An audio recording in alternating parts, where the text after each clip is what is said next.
Broadcast this live. And yeah, nice. Okay, cool. See how many jump in and have a look and just listen. Yeah. Good evening and good morning. So in Germany, we have 6 o'clock in the evening and you have 11, right? 11 a.m. 11. Yeah. I forgot that we have summertime here. So that's why I said 10 a.m. to Yeah. you. Sorry for that. No sweat. So I'm here tonight. I'm Malin, for those who don't know me, from Germany. And I'm here tonight with EZ Elijah Muhammed. Yes, Hi. yes. Thank you for having me on. Yeah, thank you for taking your time. I'm very, very happy. First time we talked was 3 years ago as we planned a seminar in my box at CrossFit Recklinghausen. Yeah. Exactly 3 years ago, it was October 2019. We planned the seminar, but some circumstances, and we had to cancel it and reschedule, and we planned April, I think it was April 2020, as then the pandemic came. Yeah. And then we had to reschedule again. Everything shut down. But yeah, everything. Kept working on everything, communicating, and finally going to get it done. Yeah, finally. I'm very happy that you're taking your time tonight. And how are you doing at first? Good. So for those that don't know me, Elijah Muhammed, competed at the games in 2015, competed in 2017 at the games, just missed it a few times between those years. But been doing CrossFit for about 12 years. Started off at Cookeville, Tennessee. If anyone knows the Mayhem Nation, started off at Cookeville with Rich Froning when I first started CrossFit. Quickly got the bug and was like, man, I want to compete at the games. I want to be one of the fittest in the world. So continued to pursue that. And then 2015 was my first year, my rookie season at the CrossFit Games. Finished 16th place. And then missed it by one spot in 2017. And then 2016 and then 2017 came back, qualified for my second year at the CrossFit Games. So a lot of experience training, competing, and I took a long break. I had coached Mallory O'Brien when she was a teenager to the games for 2 years. Yeah, coached her when she was 14, 15, and coached her to the games for 2 years, and kind of took a break. It was just like I'm a coach and take some time away from competition. And then as I was coaching her, I was still training regularly and keeping myself in shape and even getting fitter because I was trying to push her and coach her when she was a kid. And that led into the 2021 season where I was like, man, I'm fit. Let me try to see if I qualify. And of course, COVID happened. Everything shut down. So just continued to train but couldn't compete. So I went on this like maybe 3 to 4 year hiatus where I didn't compete. And I was just coaching and training, running my gym. And then I am now back on the competition floor. So nice. I'll be a Masters this year. Oh, yeah, nice. Yeah, so what is the plan now? So what competition is coming up now for you? Yeah, so I just did I was just in Madrid. I did the Madrid Championship. About a month and a half ago, and then I just finished the Masters Fitness Collective, which was a comp here, a pretty big Masters competition here, but it was a 30 to 34 division. And now I'm gearing up for Wodapalooza. I'm going to go to Wodapalooza. Okay. Yeah, cool. So is it different for you for compete in the master division than normally? Would you say? The field's still pretty fit. Like it's a stacked field. It's just more condensed, so I don't have to compete against a big, broad field like the open division where there's so many athletes. It's just a more condensed field. And I don't know. Some may say it's harder to qualify because they only take 10. It's just a more condensed field. The workouts are still the same. The loads are still the same. And the intensity is definitely the same, but just a little bit smaller field to compete against. Yeah, cool. We're always joking about as we were some years younger, like when I'm doing master, then I would compete. And I'm master this year too, and then I realized, oh wow, everyone is still so fit. They're so good. it's they're super crazy. impressive. So Yeah. just in my space, I was like, man, I want to do masters. I think I'm gonna just do masters. So just gearing up for that Yeah. this year. Yeah. Nice. Nice. Cool. Cool. It's crazy. But also, what do you think about how the sports has changed the CrossFit since you started 2011?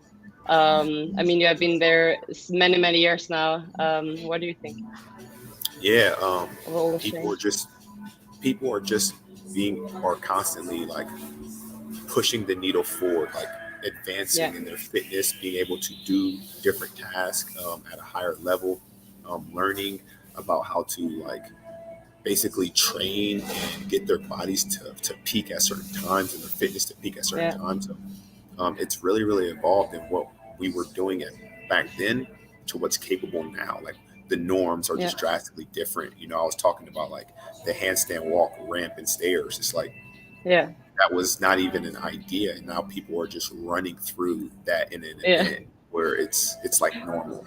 So There was like just high skill in the beginning, and now it's like everyone has to do it, kind of yeah, the stuff. capacity of Yeah. which athletes have displayed is just unreal now. Hmm. It's crazy. But I also think it's very interesting about the sports that is developed like this. That it's getting much, much harder, and the athletes are going much better. But it also shows that the coach is also getting much better, Yeah, and the training too. So, but it also makes it much harder, of course, as you're saying. So, for sure. but that's also the fun, right? I mean, that's We never the stop that's the stop whole learning. idea. Yeah, the whole idea is just to continue to get better, allow us to Mm, continue to get fitter, and show that we're mm, capable of any and everything, no matter the realm of which it's in. yeah, yeah, yeah. And then you have been coaching a lot, as you just told me about Matt and Brian. When did you? Now you're doing lift heavy often, as in every day, right? Yes. When did that came? So that started around 2014. I started teaching Hmm. weightlifting seminars. I really, really got into weightlifting around 2014 in my training. Okay. Um, and I was like, man, I would love to teach this and show people. And I learned and quickly saw as I was moving around competitions, gyms, training, visiting gyms that a lot of people weren't weightlifting. They were, Yeah. CrossFit weightlifting, but not actually weightlifting. And so I started teaching weightlifting first, squat mechanics, snatch, clean, and jerk, and bringing it to the CrossFit community so they have a better way of understanding it, learning about it, and implementing it into their training, right? To where Mm, they are advancing their fitness and advancing their strength through weightlifting. Once that yeah. happened, and I saw great feedback. I've been to Egypt, Australia, Iceland, Brazil, Costa Rica. I mean, Norway, Germany, the Netherlands. I've been everywhere Yeah. teaching my seminar. And so once I seen it became something really big, it's like, man, well, now that I'm coaching athletes and doing my unorthodox training is what my program is called. How do I combine the two to give people an Mm, aspect of weightlifting, but how to incorporate it into their training so that they can utilize the tool to get fitter, to get stronger, to mm, get higher skill movements and stuff like that. So that's where I started to do the training camps where they're 1, 2, 3 day training camps and people can come in, not only just work out and like sweat and crush themselves, but actually give them an idea of like what a day of training is supposed to look like. If you want to like mm, implement these tools, this is how we implement them. This is what they look like. We go over the squat mm, mechanics, teaching the movement of squatting, how it's different for every body, every human. Like it's going to move differently, each stance is different, and we just break those things down, get a better understanding. We go into the snatch and teach about how it is a high skill movement, how to simplify the movement, how to make it something yeah. where it's like, oh, I understand this better, and I know how to utilize this tool. We do the same thing with the clean and jerk. And then around all of that, we have basic things that I implement into training and into programming so that athletes know what to utilize, so that they know how to get fitter Mm, faster. In the training day, the biggest thing that I try to get people to understand is like you will learn faster if you're having fun. So how yeah. do we make this day fun? How do we make snatching fun? How do we make all the things that we are not good at and put them in a fun setting so that I can learn it, enjoy it, keep myself injury free, and then advance my fitness. Cool. Could you give an example how you make it fun? Yeah. So basically, we start off by playing. A lot of things that we do in CrossFit are foreign to the body. Uh, Mm-hmm. CrossFit's functional movement, but like snatching is not functional, right? It's a foreign movement Yeah, to the yeah. body. So it's like, how do we compare these things to things that we've done before? Is the first step. That's it. Yeah. Just getting the body familiar with like, okay, I've done this before. This is similar to this. Now I can utilize it Yeah. to catch on to it.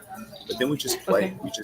We tumble and we incorporate the programming in such a fashion that allows people to really, really own in on it without being scared of it. It's the same way we Mm. program workouts. We program workouts, and someone that is a beginner may see Fran and think, oh, it's just 21-15-9 thrusters and pull-ups, not a Yeah. big deal.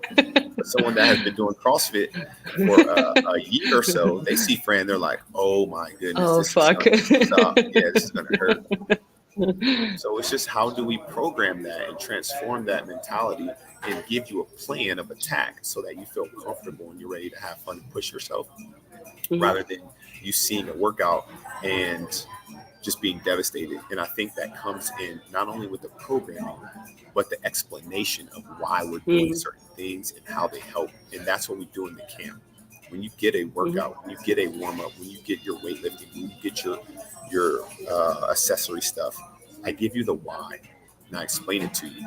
And I show you how to modify it, how to do it, and how to basically have fun. And I think through that explanation, people start to feel safe. They start to catch on to things, and then we just make it fun. Like we just create the atmosphere and environment that people can thrive in and have fun in.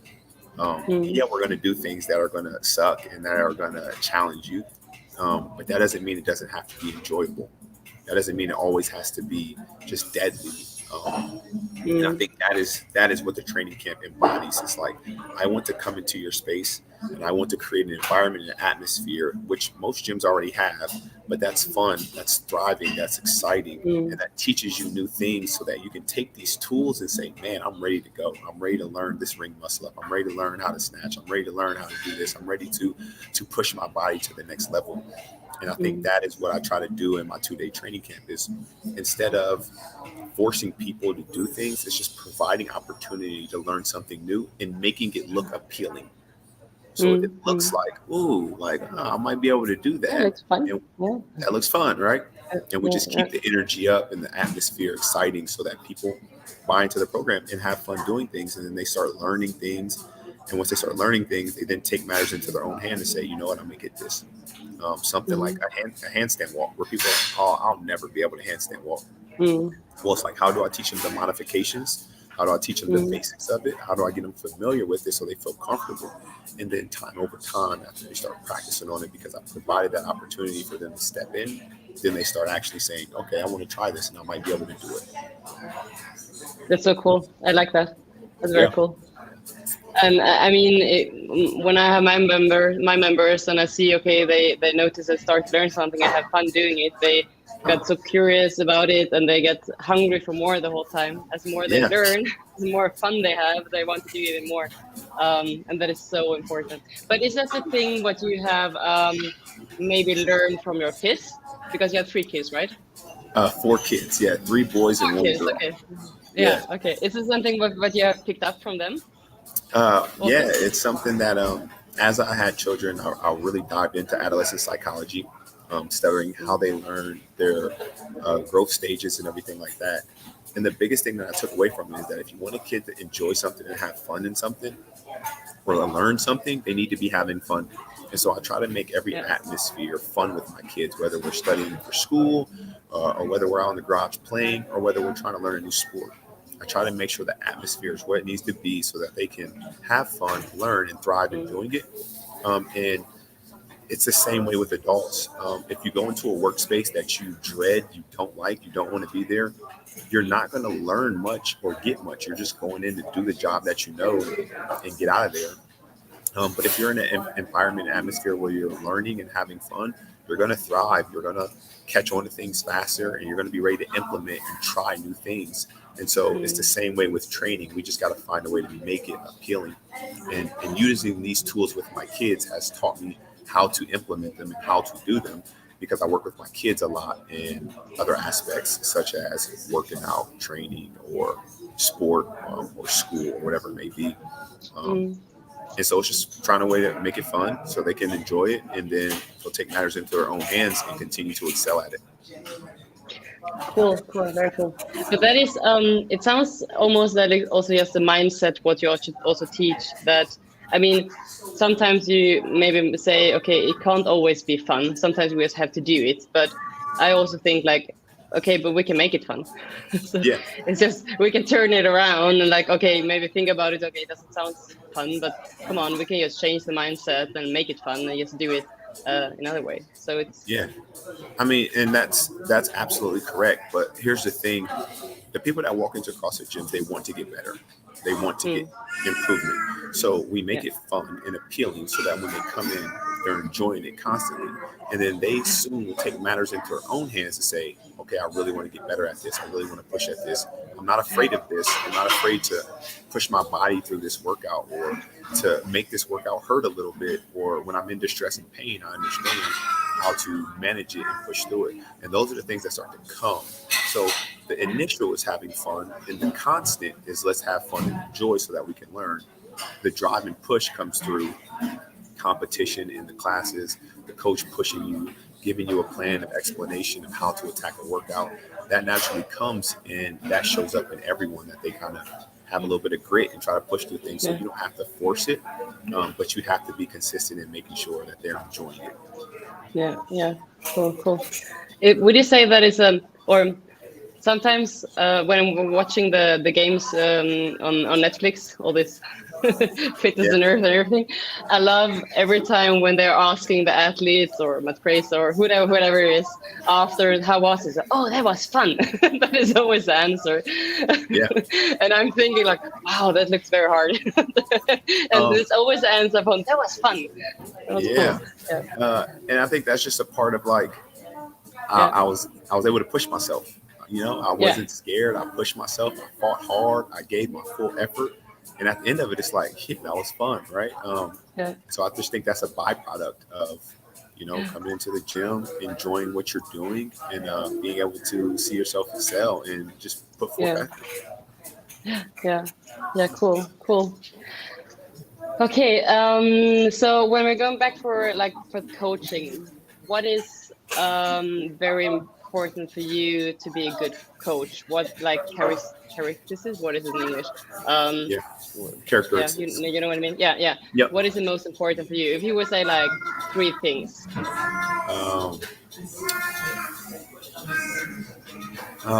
3 characteristics. That's a tough one. Let me think. Not prepared. 3 characteristics of a good coach. One that is a loving person. I think you have to be a loving, caring person as a coach. You have to care about the people that you're working with, or just people in general.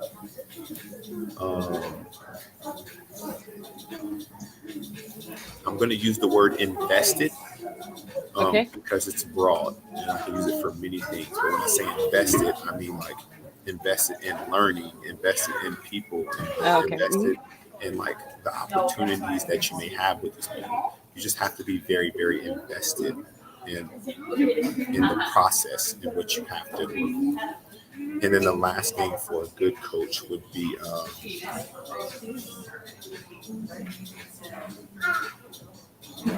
consistent. Cool. Consistent. I like that. Yeah.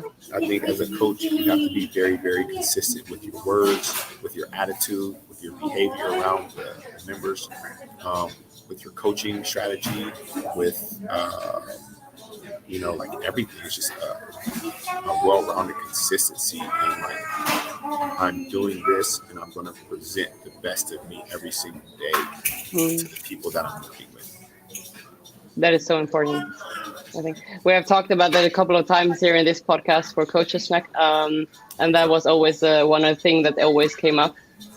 Consistency or consistent, Yeah, for sure. very important. Yeah. And so I mean, we're expecting from the athletes that they are it, so it's so important for yourself also coach to also be uh, to live it also, Yeah, and absolutely. always to deliver the whole time, and not just sometimes, because yeah, it's a very important thing. It's What would a you yeah, no. Go ahead. Go ahead. Go ahead. no, go for it, go for it. No, I I was with was saying. another question, so keep on going. Yeah, I was saying like with the consistency portion and with coaching, it's like you're trying to make um, you're taking an athlete, whether it be remote or in person, and you're trying to keep them healthy, fit, happy, motivated. Like you're trying to Mm, implement all these things, and so your consistency is going to rub off on them to really, really invest more and more and more into yeah, what you are trying to do with them as a coach and what they yeah. came to you for. Um, so I think that's huge in like just making sure you're very consistent in the way you present yourself day in and day Mm. out in the gym or online, whatever it may be. Yeah, yeah, yeah, cool. So, what would you tell a coach today to what should they do to be a better coach, or what would you recommend if you would say, okay, they come to you and ask, what should I do to just get better? What would you be the first to say? Just continue to get more information. Um, One of the biggest things is get more information and utilize the information immediately. Hmm. So a lot of people get a lot of information and you can go on YouTube, you can go on podcasts, you can Yeah. listen to things, you can go to seminars, clinics. Um, a lot of coaches get information and they don't put it to usage right away. So like if you learn um, some new skills, tricks, or whatever about a double under, the next day in class, implement it. The next day in Yeah. class, program it in, implement it so that you can utilize those skills or that knowledge and show your members that I'm continuing to learn. I'm continuing to get more information. I'm Mm. continuing to bring you more to value my service to you, value my service to the community. And so I think the biggest thing for coaches is just continuing education as like I'm coming to Yeah. your gym to do a clinic. And when I come there, your coaches will learn more from me. I will learn more from them. We'll have sit down conversations, whether it be about the business aspect of the gym, whether it be about coaching and programming, whether it be about just Mm. interactions and being a good person. We're going to have those talks. And from those talks, I'm going to come back and say, you know what? I remember this is what I learned when I was out in Germany. Let me try to implement Mm. this in my gym. Let me try to put this, Mm. give this to, the gym manager so that we can implement some things. Or, hey, man, this was some good things that I saw in the coaching there. And it's like, instead of getting the information and coming back like, oh, yeah, I learned some new things, the best thing you can do is implement right away so that you are Mm. practicing how to utilize the new skills and the new coaching or the new knowledge that you just inherited. Mm. Yeah, yeah, definitely. And I think it's very important for coach just to be curious, as you're saying, and be curious and learn.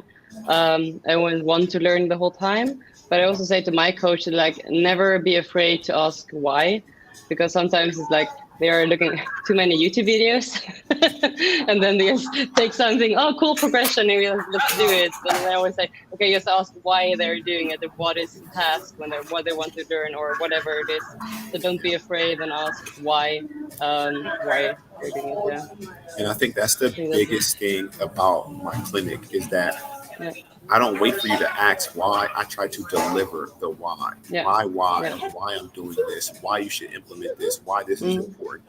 And then not only the why of why we're doing it, but what's the next steps of where it's going to take you if you continue down the route of doing it. yeah, yeah, And that's the biggest thing is that in the training camp, I'm going to give you so much information that you're just going to be like, oh my goodness, like what do I do? It's like implement it. As soon as I give it to you, let's utilize it right now. Let's attack it yeah, right now, yeah, so that you can get a feeling and an understanding and put all the pieces together of, the whys behind all of this stuff in training. And we all have different methodologies. We all have different styles of programming. But the why should never change. Giving the why to athletes and members should never change. that should always be something that you immediately do, even if the why is different. You may run to lose weight. I may run to just build a general capacity, or my fitness up, whatever it may be. The whys may be different of why we're running, but if someone's telling me to run, I need to know why I should be running. Yeah. And I think I just want to say, because that is so important also for an athlete or a member or whatever it is, to know why they're doing it. Because if they know why they're doing it, they will also learn much quicker and also have more fun doing it. Because sometimes they maybe don't know it because the coach haven't told them, and then they will not learn so fast. And if they understand why we need the extension in the snatch or whatever it is, then they definitely will do it. Instead, if you don't know why they should do it. So I think it's very important both for coaches and the athletes. And it makes them feel invested. Like when you give someone a why, it makes them feel like they have purpose, right? And so once you give them purpose, it's like it allows them to be more engaged and in tune, to take on more tasks, to do more, to put forth more effort.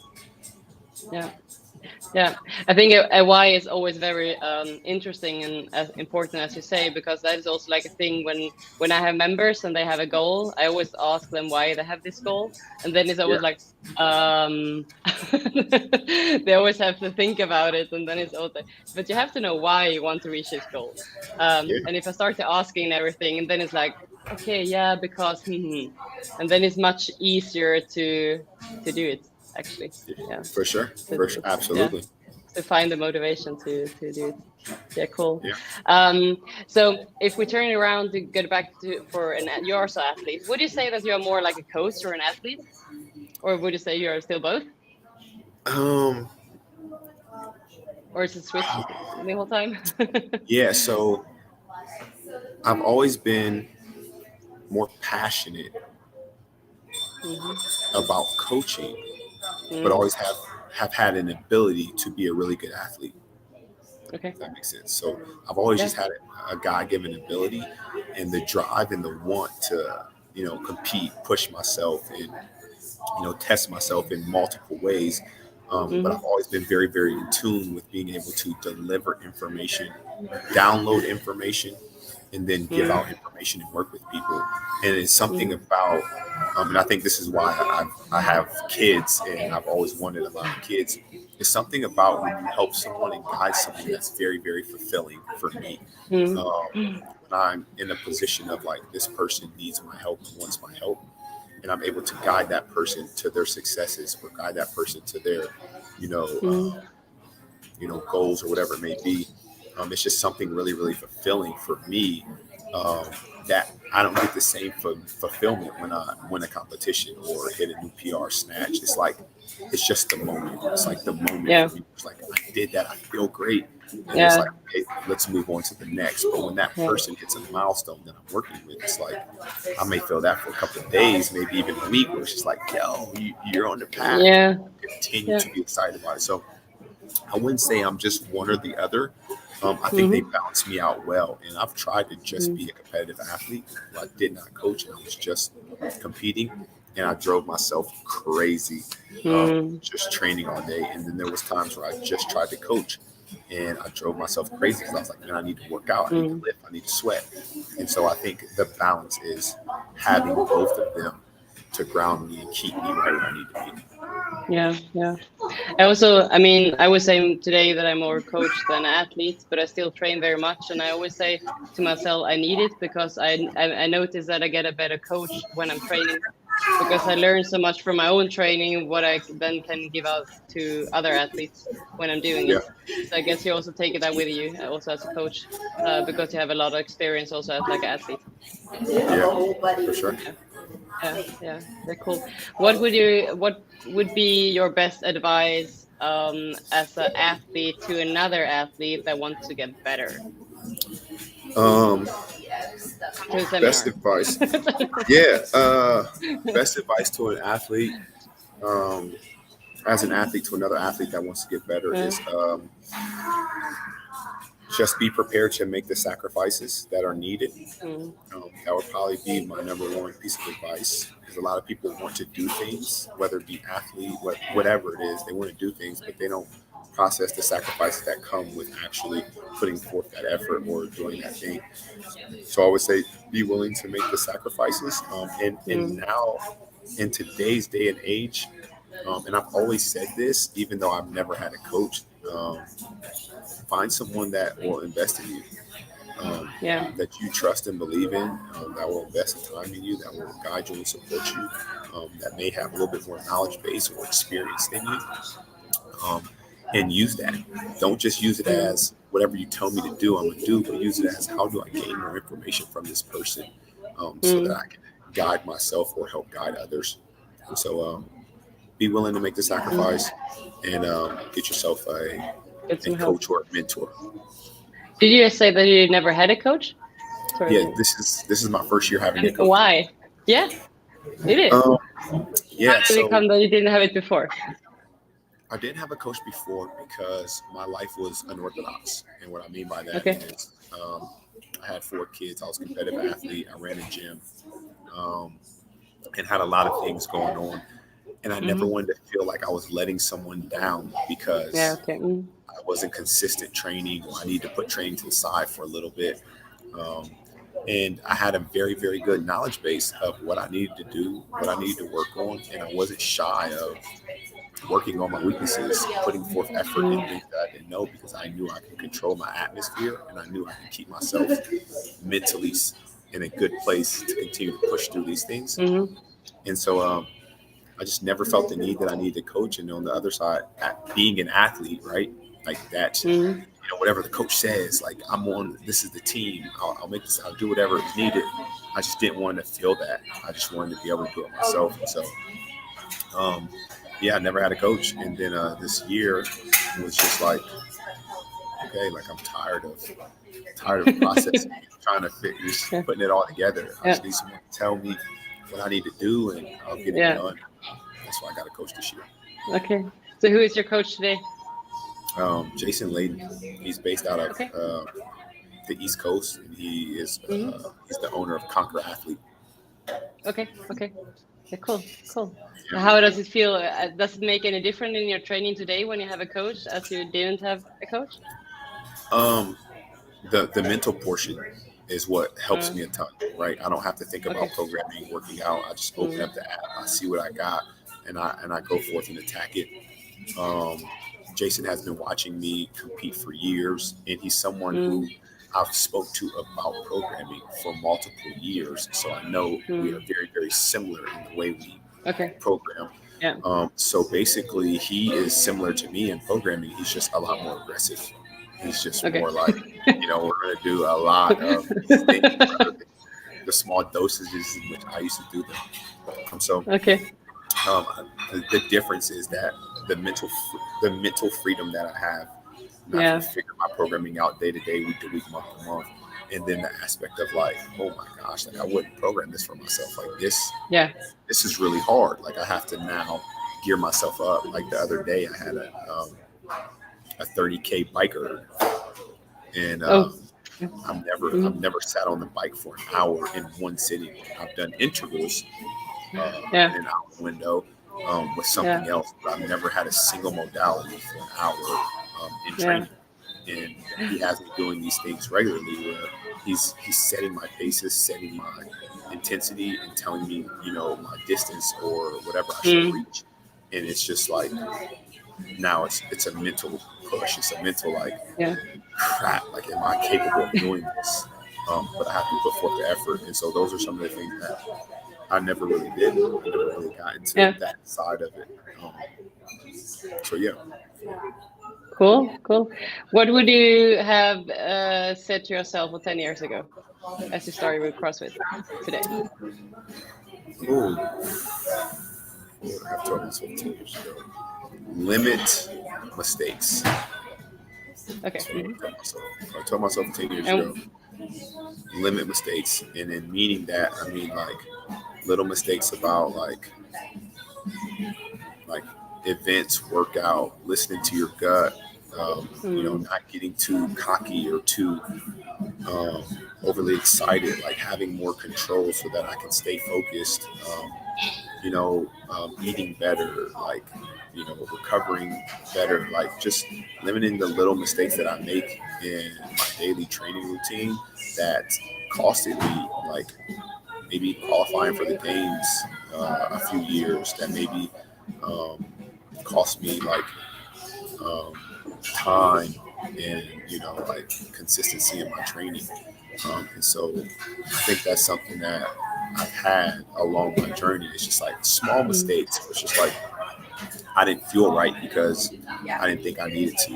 I didn't eat right because genetically I was okay and I didn't need to change the physique of my body.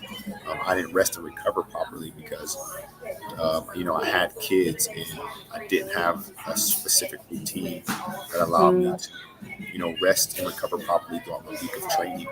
I relied a lot on just natural God-given ability and the hard work when there were so many other aspects that I could have limited those small mistakes of waiting too late and not doing those things, so that I could be fitter, so that I could be better. And maybe now I would have been, who knows, maybe a 4 or 5 time games athlete.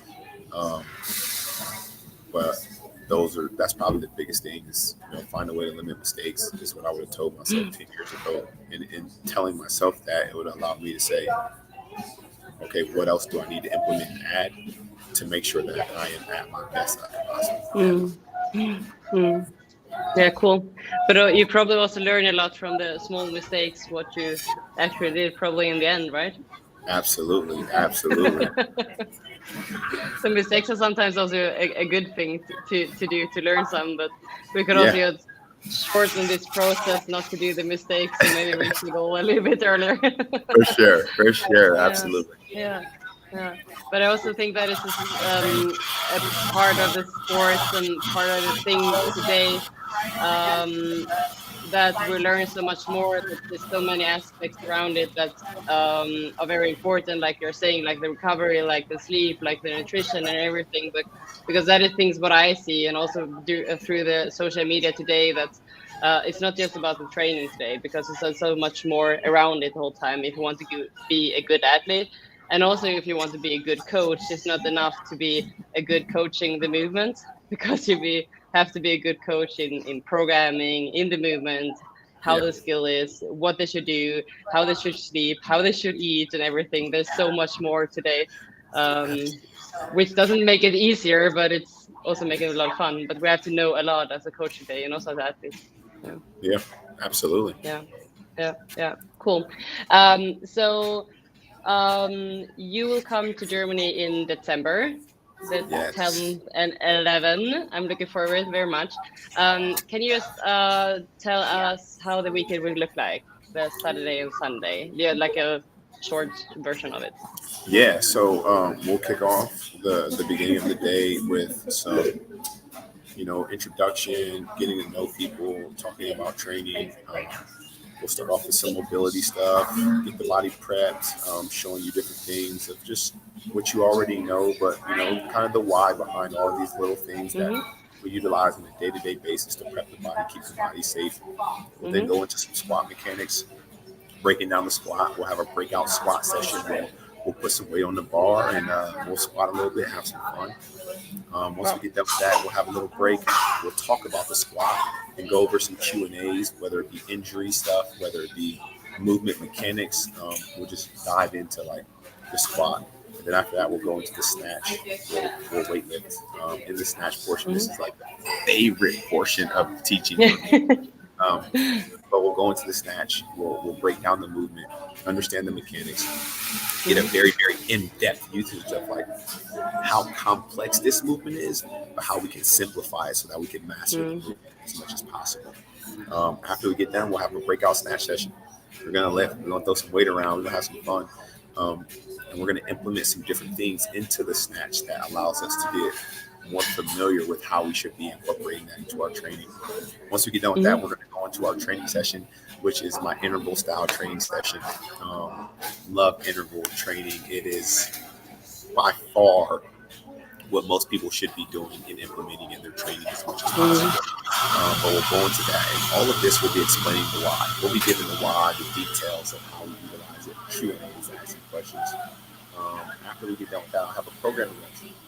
how I program, how I implement programming, what's important about programming, and we'll have a Q&A. That will be the open discussion. That'll be like Okay. the ending of the day. We'll sit down, we'll talk about programming, we'll talk about how we implement it, how we utilize programming in every aspect. And the reason why I'm going to give this information is like, remember, like as a parent, you program for your children.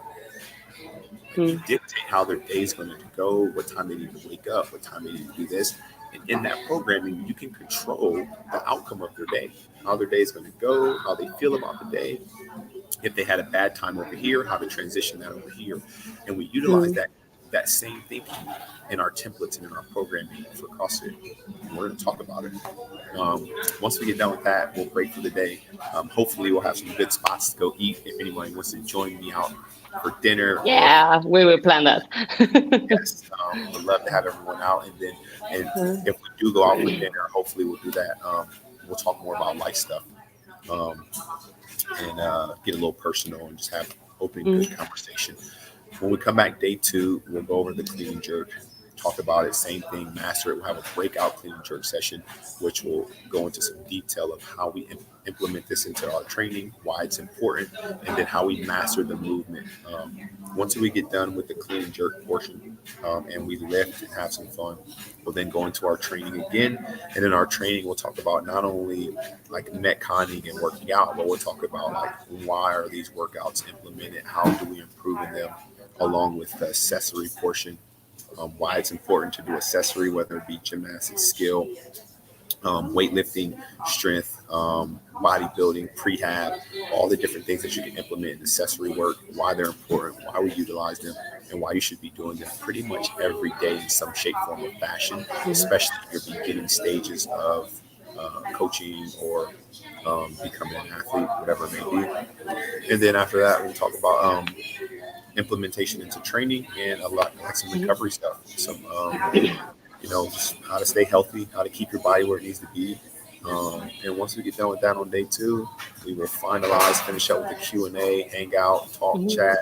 I like to play at the end of the camp, and basically play is like, let's kick upside down on our hands. Let's, do a box jump pistol or max box jump over, or, have a little relay race and just tumble and cartwheels and things like that. But I like to just play and utilize the body to like release the proper endorphins of like, this is fun. I'm having fun. I'm enjoying myself. And that will wrap up day 2 of the training camp. Sounds like a lot of fun. Would you say, do they need any experience, or is it for everyone? No, the camp is for everyone. Anyone that just wants to advance their fitness, learn more, or just have more information that they can download and implement into themselves or other people is phenomenal. Like we want you to come. We want to see you sign up. We want to see you there. It's huge for coaches. So like if we can get coaches from other gyms to come over, sign up, because these are the things and the tools that we're going to utilize to make our service better, to give into our gym, to serve our members better. And so coaches is phenomenal. People that are new and beginning, phenomenal, right? And then athletes that are like, hey, I'm trying to get to the next level or be competitive, phenomenal. The teachings go across the board. The seminar goes across the board, and everything we implement and do, I'll talk about modifications, scaling, due to injury, due to knowledge base, due to, like oversize or, just lack of strength, like whatever comes about. We'll talk about the modifications in all of the training regimens, because that's the huge portion of just training in general, right? I'm not going to program ring muscle ups in a workout and it's like, oh, well, I'm the only one that can do ring muscle ups. It'll be modifications for everyone based off of the different ways we modify and why we need to do it. So this camp is for everyone, man. I'm excited to be coming to Germany. I really, really want a huge community of people to come out, support, and just make it fun so that we can get the information to everyone. Yeah, and we do looking forward to it. Okay, which time will be? When we will start on the Saturday? Yes, it'll be December. The 10 and 11. Yep. We will have, and Saturday. we start at 10. When do we start? Yep, we'll start in the morning, 10 a.m. Yeah. Probably finish around 4 or 5 p.m. Yeah. and then we go out and eat, and the Sunday will be the same, right? And then Sunday will be the same. Yeah. Yes. I'm looking forward to food on Saturday evening. Yeah, for sure. Cool. Yeah, so if someone listening, if they want to sign up, they just should contact you. They can contact you, but they can just send an email to CrossFit Recklinghausen. Yep. So for anyone who doesn't know where Recklinghausen is, it's kind of middle on the west part. It's close. It's like 1 hour from Cologne. Will you fly? Where do you fly? Do you fly to Frankfurt or where do you fly? I actually might Or fly. Amsterdam. I might fly in Amsterdam. Yeah, Amsterdam. Yeah, but Amsterdam is closer, kind of. Yeah, no, it isn't, but it's easier to drive at least. Yeah. So it's like almost 2 hours drive from Amsterdam. Yeah, well, I got a few athletes that I coach in Amsterdam, and I might fly in, and they might drive down with me. Yeah. Okay. Yeah. Cool. Very cool. Yeah. So, is there something else that you want to tell or something? No, I have like a small question now in the end. You will have like 2 options, then we need to choose. All right, I you go say ahead. 2 things. Yeah, I say 2 things, and then you can always choose which one you would prefer. All right, go ahead. Barbell or dumbbell? Barbell. Rowing or running? Running. Okay. Gymnastic or heavy lifting? Heavy lifting. Heavily, of course, right? Competition or training? Ooh, that is a tough one. I gotta go with competition. Okay. Coaching or training?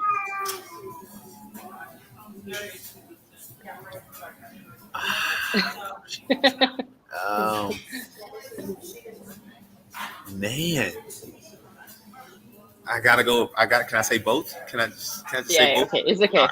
It's okay. Right, I'll say both. Okay. Clean and jerk or snatch? Snatch. Okay. And the last one, Fran or DT?